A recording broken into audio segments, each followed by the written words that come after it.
Þórdís Sigfúsdóttir, Þórdís 7-0 sigur á Völsungum, þetta er annað deildarlið. Þær gáfu allt í þetta, þær býsna góðu leikur á þeim þráttur allt í dag. Já, þær börðust vel og skiluðu sínu, þær voru að spila vel og kom okkur á óvart. Það var þannig fyrstu mínútum, þær virtist bara alltaf sína og sanna að þær væru konið til þess að gera eitthvað. Já, bikarleikir eru yfirleitt þannig að þetta er yfirleitt bara barátta og þetta var náttúrulega skildu sigur hjá okkur og þær sýndu mikla baráttu og vilja inn í dag og gáðust aldrei upp. Þór Káa var einfalt og stór biti fyrir þær í dag.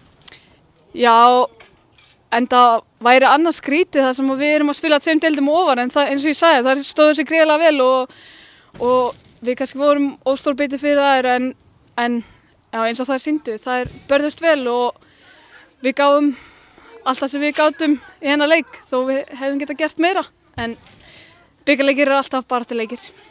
Þú átti fína leik í dag, sumir segja að skora 3 og þú átt meina að þetta hafi bara 2 mörk, Andrea hafi átt 1 mörk og það skiptir engu máli, 7 mörk, það er ljúft. Já, það er alltaf gaman að skora mörk og eins og þú sagðir, það skiptir ekki máli hver skorar en ég ætla ekki að taka þetta mark af Andreu þó það var gaman að fá skráða sér 3 en ég skoraði bara 2 mörk en það skiptir ekki máli hver skorar, við byggum þetta til liði saman. Einhver óskamót í 8 lóðslutum? Nei, engin sérstakur, það er alveg sama hverju verður slegnir út? Alveg sama, við tökum á móti hverjum sem er. Þannig er bikarinn þetta, maður velur sér ekki aðstækja, maður bara tekur á því verkefni sem maður fær í hendunar. Já, algjörlega og hvaða mótherji sem við fáum, það verður alltaf baráttuleikur og það er alltaf bara upp á líf og dauð í bikarnum. Glæsilegt, fara og fagna með stelpunum til að mikið. Já, takk.